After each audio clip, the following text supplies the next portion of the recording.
Hey kids, howdy and welcome. It is once again time for Conscious Embodiment, Astrology and Dreams with Dr. Michael Lennox. I am Dr. Michael Lennox and I'm here with Zoe, producer Zoe, as we're moving through the month of March. How you doing this second week of March, Zoe? I'm all right. Yeah, I'm doing well. The sun has finally come out, so I'm happy for that. All righty. Crossing my fingers that was the last winter storm. Yes, we have been pummeled with some wild winter storms here in Los Angeles. So let's get into the astrology for March 6th through the 12th. It's really all going to be about Saturn today because Saturn is moving into Pisces this week. But I have a couple of more things we want to get to before we dive into that. So let's start with a question. I actually picked this question because it might in some ways relate to the fact that I'm going to be talking about Saturn moving into Pisces. And so that's going to put some of you in mind of like where Pisces is in your natal chart and how Saturn in Pisces is going to impact you vis-a-vis your chart. Because what Carrie asks me is, do the energies, planetary alignments of the day outweigh the energy of the transits on one's own birth chart, especially the alignments of the personal planets on any given day? So what Carrie's basically asking is, if I do a daily email and my daily Astro Alert subscription or my daily videos, Red Robe Astrology, which I know many of you follow, those are the planetary energies in general, the general weather. And so I describe the energy of the day based on what the planets are doing with each other on that day. Meanwhile, we also all have natal charts. We have our birth charts where the moving planets are touching our birth charts day to day in a manner that would be your personal horoscope if you were following astrology and you knew how to read your natal chart. So for people who don't know how to read their natal chart and they're just getting into astrology, then it's almost an irrelevant question because you won't be able to directly apply the planetary transits to your natal chart unless you know how to read your chart. So Carrie is obviously someone who has a little bit more astro savvy than others. And I would say 50% of my listening audience knows astrology well enough to read the transits to their chart as well as the general transits. So the question is, does one outweigh the other? And the frustrating, truthful answer for my money is that no, they both have to be considered, and they both cancel each other out and don't cancel each other out at all, right? It's one of those horrifying answers of like, well, yes and no. What I have experienced in my life, now I'm almost 60 and I've been doing astrology for almost 30 years. So I have the experience of looking at how I relate to the general astrology out in the world, the weather, and how it applies to my life in a direct way vis-a-vis my chart. And here's what I've noticed is that the older I get, the more wounds I heal, the more integrated I experience myself, the more I feel the general transits not necessarily outweighing the personal transits, but I feel them more directly because I'm not taken under by my own life the way I was in my 30s and 40s and early 50s. That's just a function of age and wisdom and healing. So, frustrating answer of yes and no. I don't think either one outweighs the other. If you have enough sophistication to work with both, that's great. Start with the chart and then go to the general.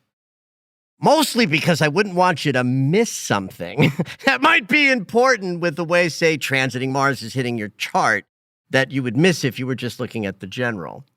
But, we've got a story this week where a major planetary ingress is happening. Saturn moves into Pisces. I was just trying to look up my chart to see where my Saturn is. Listen, I know where your Saturn is because aren't we exactly 30 years apart? Aren't you 29? Oh, yeah. I'm 30. Yeah, so I'm we're a fresh 30. Yeah, so your Saturn is in Aquarius. Your Saturn return is just past behind you, as is my second Saturn return. It's over?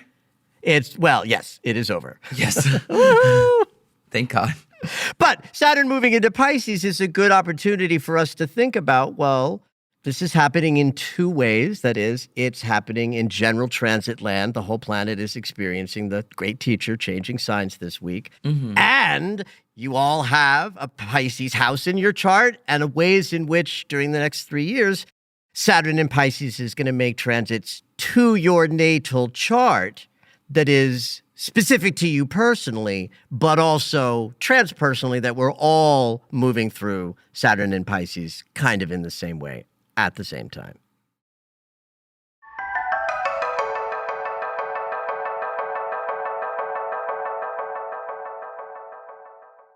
Wow. I'm so happy.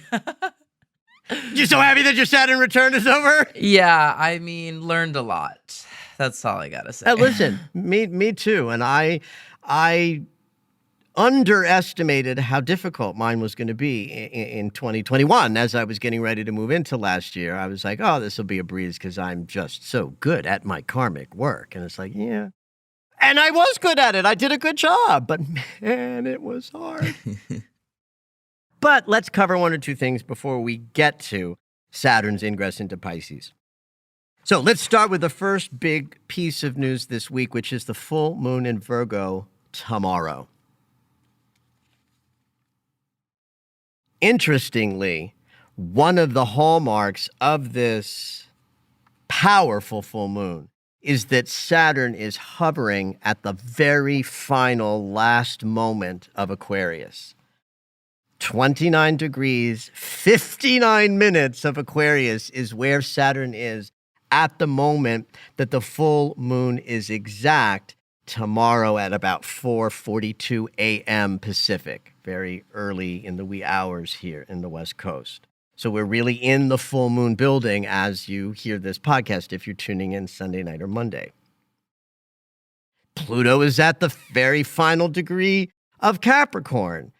So it's a powerful full moon of release just because the planet that leads us through all of our lessons is hovering at a mastery degree of Aquarius, about to change signs. And even though Pluto doesn't change signs to the end of the month, he too is hovering at the mastery degree of Capricorn, the sign he's in.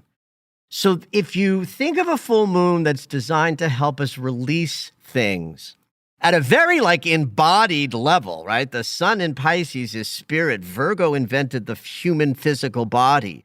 So we're really getting rid of in this full moon anything that would inhibit our ability to understand ourselves as, spiritual beings having a human experience. Like that trope is based on the Pisces Virgo trajectory. That we are spiritual beings is Pisces.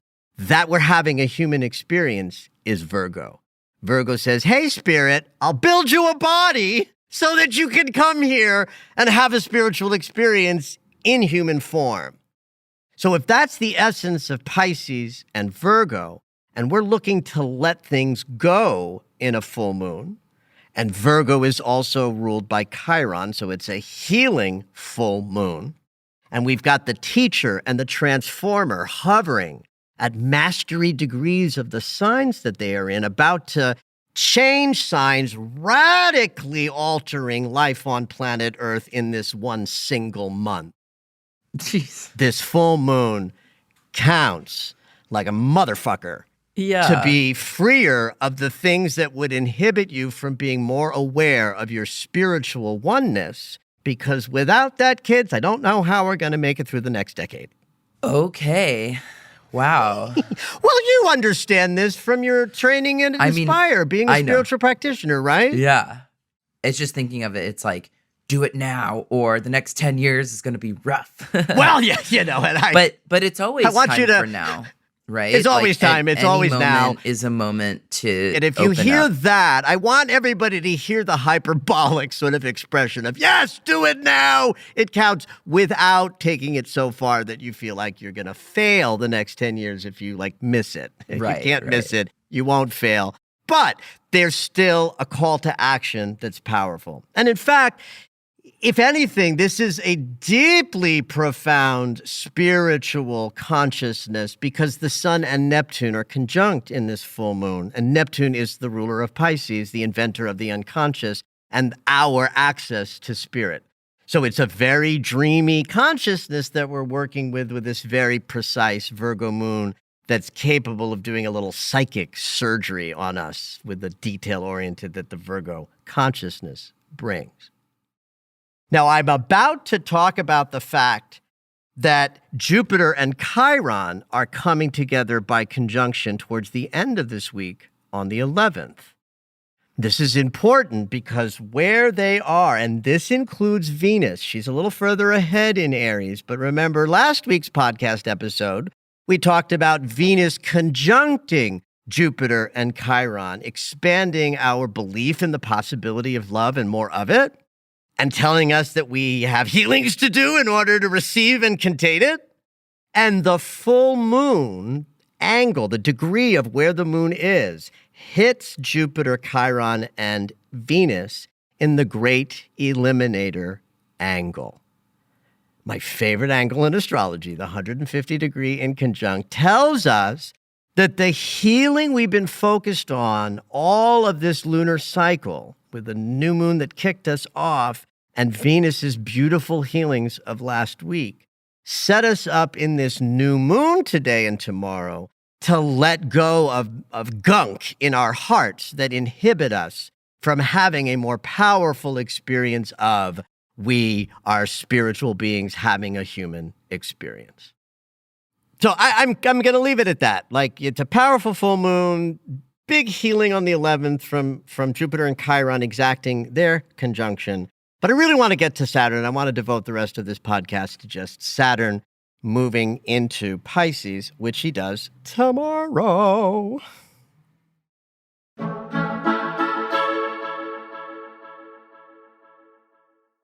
Saturn is moving into Pisces tomorrow, and he'll stay there for essentially the next 2.5 years. He won't retrograde back into Aquarius. He stays in Pisces from this point on. So it's a clean ingress. The last time Saturn was in Pisces was May of 1993 through April of 1996. So if you were born during that time frame, your Saturn return is coming up this year. If you were born between March of 64 and February of 67, then you're going to be in your second Saturn return during this next 2.5 years. And if you don't know what the Saturn return is, kids, it's the big kahuna of astrology. It's when Saturn, after 29 years, returns to the place he was when you were born. Saturn brings the lessons, and a return means it's going to kick up the lessons in a high fashion at the very end of that cycle, making sure that every lesson you need to learn is sort of pumped out at you before you complete the journey. That's why it's sort of difficult at 29. We call that getting ready to turn 30 colloquially, but in astrology terms, it's your Saturn return, where you're being taught all of the lessons you need to learn to become a fully functioning, disseminating adult, meaning you're in the world as an adult contributing to the world, right? You spend 29 years figuring out who you are, then you got to go through 29 years of delivering that to the world.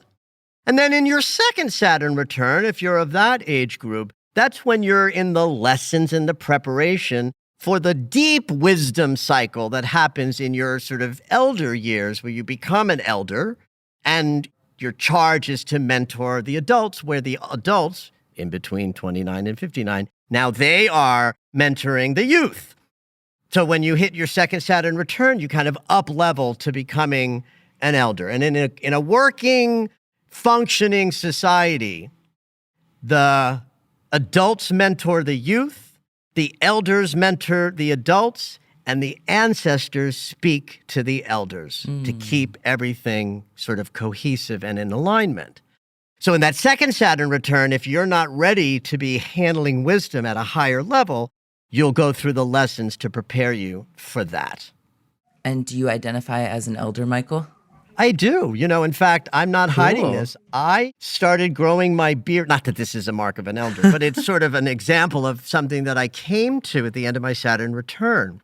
I grew my beard out in 2012, and it was so beautiful in the salt and peppery of it that in 4 or 5 years, when my beard started to go white, I was like, I'm not ready to look that old. And I started dyeing my beard to match the beautiful mottling that was real in 2012, 13, 14, and 15. I didn't know that.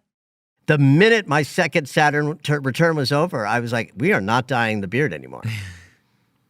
So now my beard is fully out, fully white. My hair is turning gray, and I ain't coloring my hair. So while Saturn return is not about your hair color, it's a way to sort of convey that indeed something happened to me last year that just prepared me to be in my elder sort of period. And so, yes, I do feel like an elder.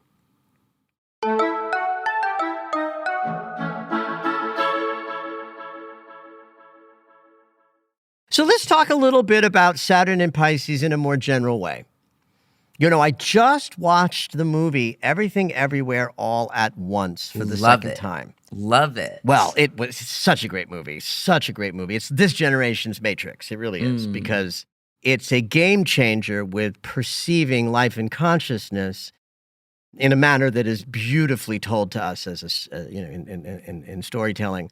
And I bought the movie actually when it first came out because I wanted to see it, and I didn't want to wait around for the price to drop and rent it on Amazon. So I bought it and I watched it and I loved it. And for some reason last week, I was moved to watch it again. Partly because of the Academy Awards and all of the awards, Right. They're sweeping the awards, and that makes it exciting. But it was really interesting to watch the movie as I've been thinking about how to talk about Saturn moving into Pisces. And it's really about everything everywhere all at once. That's the power of Pisces. Pisces understands that everything is happening everywhere and all at once. There's no arguing with that idea in Pisces. And that is the beauty of Pisces and the curse. So Saturn in Pisces is going to put us into questions of what's real? What's not real? What is seen and what is unseen? And how do we balance those two realms? Pisces allows fantasy and inspiration, and Saturn says, if you work hard enough, you can bring those things into form. But it's Saturn. Remember, the lesson is going to be the lesson, which means if you are up for a lesson of, I can't push through the confusion and the not knowing to sort of build what I want to build, Saturn in Pisces is going to kick your ass to help you find the structure in and amongst the non-structure. In the world of manifestation, fantasy is dangerous because it fills us with dopamine that makes us feel better and excited about what we might want to create, but we sometimes don't know the difference between what our fantasy wants that'll never happen and what we might generate and create if we were really in touch with what we were truly capable of. And Pisces is the place where fantasy and clarity are blurred. And this can be a function of some of the lessons of moving through Saturn in Pisces, is to keep connected with a sense of vision without being, disempowered because you're really just trekking in fantasy. So you're saying continue to connect with your vision in order to cut through the fantasy. Yeah, something like that. Some version of having a vision helps you move forward. If that vision is really just a fantasy that's compensating for your inadequacies, then Saturn in Pisces is going to teach you that lesson. Got it. And so the preemptive strike would be to move through the next couple of years, understanding somehow, personally to you, how the distinction between feeling a vision and a desire to create something that's unseen and not present as how we create. And that if you're still looking for your manifestations to rescue you from your despair, they ain't gonna work, honey, because that ain't how, manifestation comes. Which is actually a perfect segue into Saturn in Pisces and addiction. This is key for people where escapism and addiction is part of your narrative. Neptune rules escapism. Neptune rules Pisces. So Pisces is the sign where we can get lost in our desires for escapism and to numb out on substance or of any sort. Even scrolling on social media can be a way that we lose our sense of productivity because we're falling into the pit of the tiny little dopamine swipes we get. That's an addictive process in action. Guilty. Yeah, me too, sweetie, I think everyone. TikTok is, the best and worst thing that happened to me in the last year now. Right? So Neptune in Pisces is going to bring up issues and lessons for people around how are they relating to their own desires for escapism. And depending on where you are in that narrative, Saturn in Pisces is going to bring those lessons up. So just be aware of that if you are somebody where addiction and escapism is part of your story. Here's something to say just about Saturn in general on the fact that he's leaving Aquarius after spending 2.5, 3 years in that sign. There's a trope in astrology that goes that Saturn likes to leave a reward for a job well done. Ooh. And one of the ways that can play out is when he changes signs. Sometimes we get rewarded with sort of a lesson and, rising up to a more mature experience of whatever your last 2.5 years of life lessons were, right? I could say to you, your Saturn in Aquarius experience, but if you don't know your chart and you don't know where Saturn was hitting you, you could just think, well, what have you been learning in your life over the last couple of years? Has there been a theme? Might there be some reward you gain as we move through spring from a couple of years of your karmic lessons of self-evaluation, healing, and integration? There might be some way in which you're being rewarded by Saturn's leaving Aquarius. This is, don't go hunting too hard for this, kids, because it's a trope. Not everyone's going to feel a reward. Right. Listen, you and I have just been through our Saturn returns, right? First and second one. Does that idea just speak to you right now? Oh, absolutely. And what came to me immediately was myself, So I didn't have to dig deep for that lesson. Like the past 2 years, I've been building a sense of ego, a sense of self, a sense of boundaries, a sense of self-care and separation from partners. And so immediately I was so the reward is you. Yay. Yes. I'm here. All right. Beautiful. How about you? Beautiful, beautiful, beautiful. Well, what's funny is I would actually say the same thing. The reward is like me. The reward is trusting the journey and the way I'm here to be of service. And as I do step into my elder years, free of the wounds, like I walk into this new Saturn ingress and the Pluto ingress that comes later, ready. Like I'm terrified of what's going to happen on the planet over the next decade, but I'm ready to serve. Yeah. Because I'm no longer being dragged into the work on myself that would have kept me not ready to serve. And so the gift of my second Saturn return, like one of the things I kept saying to myself during moments where I would feel very squeezed by circumstances that were stressful, mostly around work and changes in my work structure. And I would be like standing in my living room, like with my arms pulled in and my fists clenched and my face scrunched up. in this bound up posture, and I would say the mantra of, I'm free. Hmm. But the thing, though, is it wasn't I was calling for freedom because I didn't have it. I was fully experiencing freedom, even though my personal way was feeling squeezed. The squeezing didn't rob me of my joy for being alive. Lovely. So that's similar to your experience. Yeah.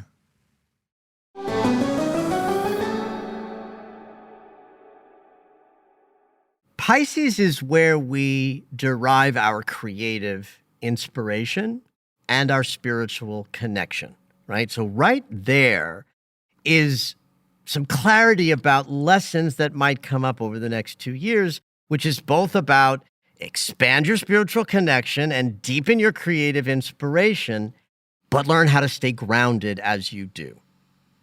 Right? We can get lost in our inspirations in Pisces. We can get lost in our spiritual connection or the spiritual bypass or the all is well in love and light when you're seething with rage. Sometimes, it's about letting the rage have a moment to express itself and not, just going towards the yummy. So big lessons over the next couple of years about allowing creativity, inspiration, and spiritual connection without losing a sense of, grounded structure, which is difficult to find in the sign of Pisces. I was tripping around on the internet and I stumbled across a site called foreverconscious.com. And there was a list of things about Pisces Saturn moving through Pisces that I just loved. I copied it, and so I'm going to read through just a list. I thought this language was great. Revisiting the traditions or religions of our ancestors. Pisces certainly keeps us connected to all, but also back through ancestry. So that deep spiritual connection from Pisces and Neptune also might include a valuable exploration of your lineage. So the next line was desire to understand your lineage. Feeling creatively stuck or held back while we rework our creativity. So there might be some reinventions on how you create. Then a repeat of that line, feeling spiritually stuck or held back while we rework our spiritual connection. Notice a theme here, right? There's either lifting up or lessons in. A push-pull between structure versus going with the flow. Pisces is all about going with the flow, but if it's Saturn in Pisces, the lesson might be to build some structure, Pisces is all mutable water, and Saturn would be like making dams in the water, right? Separating and structuring out the water so that we still have a connection to flow, but we're able to work with that because we insert structures into our sense of flow. A greater sense of grounding and structure to our creative and spiritual ideas. It's kind of repetitive. Here's a good one. A desire to care for and show compassion to our fellow human beings. Compassion for others is a Piscean invention. So Saturn in Pisces might be showing up as lessons around that. If you're walking through your life a little unforgiving and a little bit too judgmental, there might be some lessons on caring and compassion for others. Another greater emphasis on the well-being of others. Increasing sensitivity to our higher senses. Remember the full moon, Virgo, Pisces, that if Virgo rules the structures of the body and Pisces is where we access the energetic, animation of the body, then Saturn in Pisces can be helping us deepen our sensitivity to working with energy at a higher sort of level. So the last piece is a need to rebalance how we give and receive compassion. Again, some of these are repetitive, but I like the language. And frankly, I was looking for more language this morning because I only slept 3 hours last night. So as you can see, there is themes, and it's all about how to bring structure to all of the consciousness that we work with that has no structure, like the unconscious, like inspiration, like spirituality, like forgiveness, like connection to the one and all. When in doubt, just go to the rulers. Saturn brings structure. Pisces is ruled by Neptune. Neptune brings spiritual connection. And at the end of the day, we're going to spend the next 2.5 years creating better structures through which we can experience our connection to Source more directly.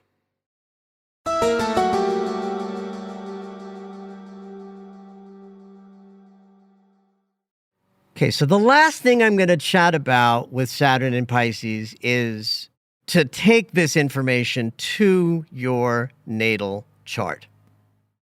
First and foremost, all of you will have a house in your natal chart ruled by Pisces.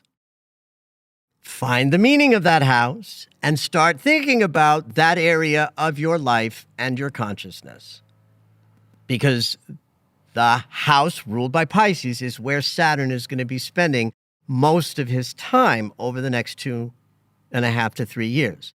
Though, depending on how your chart is set up, like Pisces rules my 3rd house, but Pisces starts in my 2nd house. Saturn won't get into my 3rd house till next year. And here's where Carrie's question sort of counts, right? It's like in general, I say, Saturn has moved into Pisces, look to your Pisces house. Okay. But for some of you in 2022, Saturn in Pisces won't be in that house. He might be in the house before that house begins. Right? Pisces rules my 3rd house, but it's 9 degrees of Pisces, which means Saturn doesn't technically enter my 3rd house space until next year when he gets to 9 and 10 degrees of Pisces. So what is it? Is Saturn and Pisces hitting my 2nd house or my 3rd house? Well, of course, the answer is both. Okay. You take both things you count for both. You log in that data. Yeah. You just have to consider both pieces, right? So right there, using me as an example, I know that Saturn in Pisces in general is going to be about my thinking, my perception, and my communication, because that's the 3rd house. But I know for the next year, he's not in that house yet. He's going to be making transits from my 2nd house of values, money, and the desires that I wish to have more of. So you got to think of both. Another thing to do, and this, I don't know if this is going to work, kids. I'm going to try this verbally, and some of you can email me and let me know if it worked. This is for people who know less about transits and how their chart works. I'm going to give you a visual about how to think about how Saturn is going to hit your sun, your moon, and your rising, or any other point in your chart that you want to work with. And here's how you do that. First and foremost, you're going to need visuals. You might need your own chart, and it might be helpful to look at a chart that's the natural zodiac wheel, where the 1st house is Aries and the final house is Pisces. That's the natural wheel. And why you want to look at the natural wheel is because every sign is 30 degrees apart. So you can look to where Pisces falls and then look at, say, where your moon is and count the number of 30-degree swaths between Pisces and Aries and, say, your natal moon. So back to my chart. My moon is in Libra. Pisces and Libra are 1, 2, 3, 4, 5 signs apart. 5 times 30 is 150. 150 degrees is the inconjunct, the eliminator. So I know that Saturn at some point in the next 2.5 years is going to have me moving through letting go of unconscious processes and impulses and patterns, because that's the nature of the moon and an inconjunct to the moon. You can count between Pisces and Saturn and your ascendant. And for me, my ascendant, my rising is Sagittarius. And so Sagittarius is 1, 2, 3 signs from my ascendant. 3 times 30 is 90. That's a square. So now I know that over the next 2.5 years, Saturn's going to put me in some lessons around how I relate to others and others relate to me. I'll just throw in there that my Leo sun, it's the same inconjunct that Pisces is hitting to my Libra moon, right? So now what this can't tell you is what year it's going to happen, right? It's going to be this year, next year, or part of 25. But it's a good way of understanding the dynamic of what the next couple of years is going to bring to you. If you don't readily know your chart, this is a great exercise to start learning a little bit more. Get out your chart, find your Pisces house, find where your sun is, and count the number of 30-degree signs between Pisces and that sign, and you will have your angle. And all you have to do to figure out how to interpret that is Google it. Google is your best astrology teacher at the moment. So, giving you 2 ways to think about your chart. So think about that in the week or so to come, and understand that over the next 2.5 years, we're going to be, shown exactly what Saturn in Pisces is going to bring us. If nothing else, I'm saying too that the big changes that I think are going to take place on the planet in the next 5 to 10 years, they kind of start this month. So, have at it. Did you know that Michael has a daily astro alert? If you enjoy hearing the weekly astrology, you might like knowing more about each day. When you subscribe for the daily astro alerts, you'll get an in-depth explanation of the day's astrology sent right to your email. Subscriptions are only $10 a month, or you can purchase the yearly subscription at the reduced price of $100. To subscribe, head over to michaellennox.com.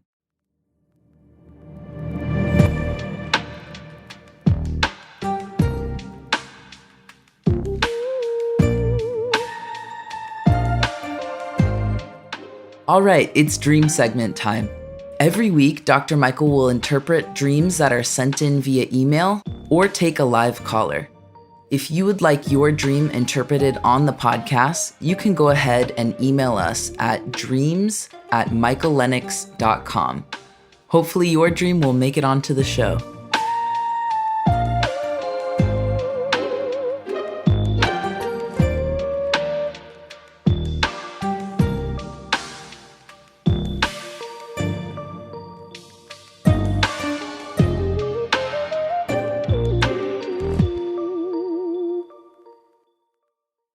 Today we have a call-in dreamer from Spain. Ooh, hey, Sally. Love that. What you dreaming? Hey, well, the dream originally started in the early hours with a very, very repetitive dream I have probably once a week, where I am part of a team in a large building with the responsibility to actually sort these people out, maybe take them on a journey, and this dream takes the same pathway every time, and I end up either trying to take a flight somewhere or missing a flight. So it's sort of like a combo of 2 standard dreams. Right, a community dream and that you have regularly, the theme of community where you're responsible. Absolutely. But then the transition of I do or I don't make my plane. Great, keep going. Absolutely. Love it.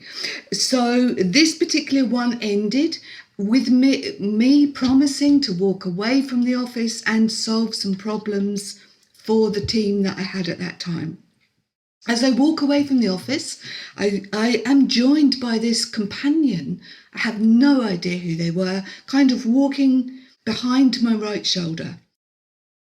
We are suddenly walking along one of the small rural villages in Spain, looking at some market stalls, and a very Spanish woman is filling up the market stall with all sorts of fruit and vegetables, and I'm telling the other person behind me, well, do you know what? This is really common for Spain, and oh my goodness, it's so easy to start a new business here. Everything was bright and vibrant, and just I felt absolutely wonderful. And I said to I was telling my friend about this, and as I was telling her, the lady from the stall turned around and took a plastic, kind of like a small plastic punnet, handed me a red and yellow apple, a huge apple, on the punnet, as if she didn't want to touch the apple. She handed it towards me. I said, thank you, took it, wanted to pay. She said, no, take the apple. We turned away and walked. All of a sudden, I'm stood at a bus stop, waiting for a bus with this same person, and I proceeded to eat the apple. As I'm stood at the bus stop, the blue sky that had been darkened, really darkened very quickly, not with clouds, but like nighttime.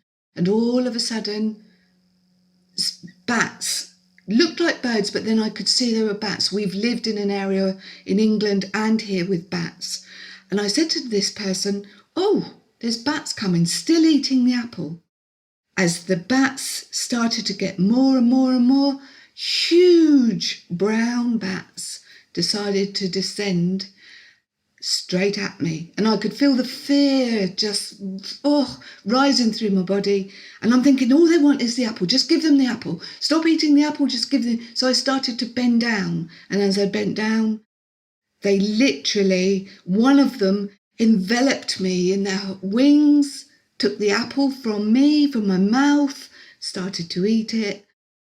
And I'm like bending down double, and I'm saying to the person, come on, we need to go. And as I stood, the main bat took the apple away. Another bat tried to come for me, and I could see the claws, the wings. I could feel the leathery of the wings. I stood up. I said to my friend, we have to go. And as I walked away, there was a pine forest, just a beautiful pine forest, luxury green grass, and away we walked. And I woke up. Beautiful. So this recurring piece that you start with, you indicate this is like frequent. This is probably even last night. Okay, got it. Maybe 3 times a week. And it's either involving missing an aeroplane, climbing an escalator, never getting to the top of the escalator, right, or whatever. It's a standard anxiety dream. You just like any number of dreams that people have, right? Everybody has some version of the dream that relates to just stress, right? That when we are stressed in some way, we get the dream that matches our stress level. So the minute we know that something comes regularly, we're not going to go too deeply into the meaning of the first part of the dream. It's a standard sort of stressful, anxiety, dissipating sort of dream. What's interesting to me about it, though, in the one that you shared with us, is that there's all of these people in the dream and you're kind of responsible for getting them organized, right? And that's always the case. So that to me says your brain is experiencing scattered thoughts, lots of anxiety, too much focus on all sorts of, crazy things that the mind will grab on that causes stress or that is a result of stress. And so if you think of people in your dream as reflecting part of you, then a group community of scattered people in chaotic sort of expression that you have to organize, that to me is a dream of trying to get your thoughts organized, to calm down the stressful thinking, to regularly like even last night, your brain is saying, all right, let's try to make sense of all of the different thoughts that we're having that come from stress. We know this because it's a standard repetitive experience. And it starts up this dream where you are, in fact, leading out of this dream into office consciousness where you promise to walk away. Is that something unique to this particular dream that you're sharing? Yeah. So now Absolutely. we go from something that's standard, which is just Sally is stressed, Sally is anxious, Sally is thinking too much. And so let's put this dream up there so that she can dissipate some of that stress. But now we get a juicy message that is different, that is singular to this time that you had the dream. And it is about walking away from something structured or masculine or work-oriented, the office. And I'm going to say towards what? Towards something more intuitive, more fluid, more accepting, right? So you're Yeah. joined by the companion. We're just going to go that the companion is a guide, right? We have angels Okay. on our shoulder, Yeah. if you will, right? Yeah. And this is a guide on Yeah. your right shoulder. So the right is the masculine side. So that might be the guide that helps Okay. you make choices and move through life and sort of say, go this way, go that way. Now, the rural villages in Spain is, you're living in Spain, right? Yes? Yeah, for sure. Yeah. Okay. So Yes. we're there because it's your milieu, but we're very specifically in the place of nurturance and sustenance. There's this very Spanish woman, so we're in a feminine construct. She's got fruits and vegetables, nurturing food, right? So we're in this feminine, Yeah. nurturing. We're out of the office. We're not in office masculine Yeah. constructs. We're in fluid, floaties, market, fruits, vegetables. And you're suddenly feeling wonderful as you start thinking about a new business. Not the old Absolutely. business Yeah. of the office. It's like, so if we take business out of the equation of this dream, one of the things the dream is saying is like, I want to get out of my rigid, structured, masculine way of, thinking of how my insides work and into a more sort of new business, a new way of being in the world that is more fulfilled from the inside out, bright and vibrant. You feel so wonderful. Yeah. And then you get the apple. Yeah. I love this. This is everything from Snow White getting the apple from the witch. This is the apple of the Old Testament. Like, eat this apple and you will know the secret of life. That's what God said in the in the garden. He's I like, didn't this think of apple that. will tell you everything. Oh, Yeah. honey, well, I did. Oh. Because what in fact happens when you consume this apple, you get exploded into the power of the shadow.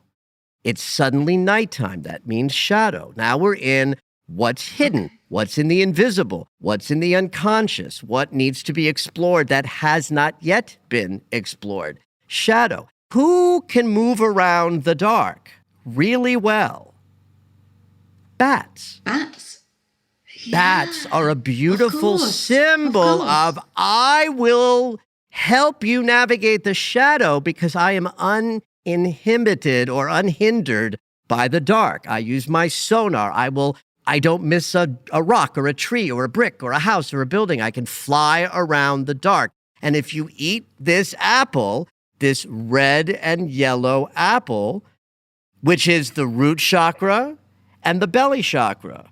Red is, are all my needs met? Do I feel safe? Am I handled from the ground up? Yellow chakra is instincts, the belly. Interestingly, the third chakra of the belly, that's where we first received nurturance and sustenance in the womb, through the navel. So red and yellow apples are about grounding yourself more deeply into your root chakra. All my needs are met. Trust and follow your instincts above all else. And visit the woods, the shadow, the bats. That's where your power comes from when we integrate the stuff we haven't been wanting to look at that's frightening to us. When we do, that's when our wholeness and completeness sort of shows up. And you don't even have to pay for this because it's your birthright. It's your is amazing. birthright to eat the Okay. apple that takes you into the shadow work that changes your perspective completely. So much so that you meet this piece of medicine powerfully. As you bend down, as you surrender to this experience, one of these bats comes in and envelops you and shows you exactly how it works. The talons, the leathery wings. You become the bat in a way in this dream that says, I have your back to explore the shadow so that you can transform your life into a more grounded and safe existence, red root chakra, and someone who follows their instincts as primary, yellow. Eat the apple, baby. Take a visit. And then you even see the last image you show me is an image of shadow exploration, the woods. Only you're not presenting it to me as frightening and scary and awful. It's like it's beautiful. And this, evergreen. Oh. Evergreen is what we become as we visit the woods of our psyche. We are then always renewed in an evergreen sort of consciousness. This dream is beautiful, Sally. Oh, thank you. Thank you. The thing is, I have been, for 2.5 years, I have been doing so much work following you and one other person into trying to find me. Yes. And well, this dream tells me, honey, that that's going well. Really? Yeah. Oh, good. Well, because here's the thing, good. Dream. Here's the thing, Sally. Literally, I just called you Dream. Here's the thing, Sally. Yeah. The dream story is what tells me you already understand. So the dream is telling me you already understand that the shadow work is where the juice is. You already understand that the root chakra is your needs are always met. You just have to look down and notice that. The dream tells me that you're already hip to the third chakra of instincts. It's just telling you definitively, trust the shadow work, visit the dark, visit the places you haven't sort of yet explored, and keep doing that shadow work. And it will continue to pay off beautiful dividends. It's also interesting that you mention about the male person on my right shoulder that I maybe want to walk away from. And that is a key person, but don't want to walk away from. Interesting. So that is a really, really well, because to me, the big dream part of doesn't tell you yes, no, do, don't. No. Which is often the case. That's for me to do. That's right. In the That's right. It's for you to explore the unknown and the hidden and the stuff below to come to that realization or that integration. Yay. Well, thank you, honey. This was a great dream. Yay. Oh, thank you so much. It's wonderful. Thank you. You're welcome, honey. Thank you for listening to Conscious Embodiment, Astrology and Dreams with Dr. Michael Lennox. You can find us on Apple Music, the iHeartRadio app, and anywhere you find your favorite shows. Head on over to michaellennox.com for information on astrology readings, the Daily Astro Alert subscription, upcoming classes, and to join the mailing list.